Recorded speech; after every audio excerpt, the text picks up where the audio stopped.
今天要跟大家分享一道清爽又简单的家常菜——清炒甜菜心。欢迎回到 Be My Best 频道，做得简单，吃得开心。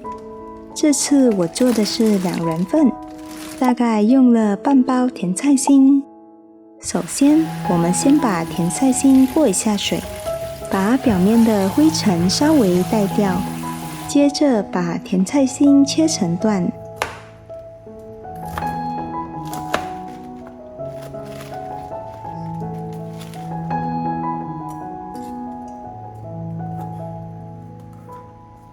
如果梗比较粗，可以从中间再纵向切1刀，这样下锅更容易熟。切好之后，再用流动的清水把菜冲洗干净，然后把梗和叶子分开备用。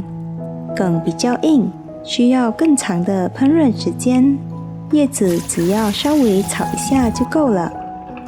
锅里先加一点油，量不用太多。油热之后，把菜梗倒进去，先翻炒几下，让它变得亮亮绿绿的，大概30秒。然后加入2到3汤匙清水，大概让锅底湿润的程度。翻炒一下后，盖上锅盖，让菜梗利用蒸汽稍微焖一下，大约30秒。然后打开锅盖，接着加入1小勺盐，再加半小勺蘑菇粉。调味加好后，再翻炒几下，让调味均匀包裹住菜梗。现在把甜菜心的叶子也倒进锅里，叶子预热非常快，10几秒就会变软。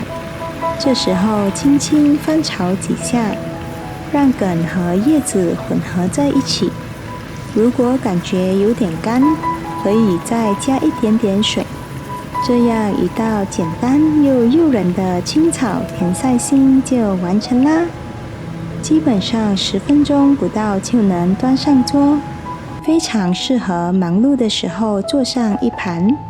菜梗保持着清爽的脆感，叶子嫩而不糊，吃起来带着蔬菜本身自然的清甜味。最重要的是做法非常简单。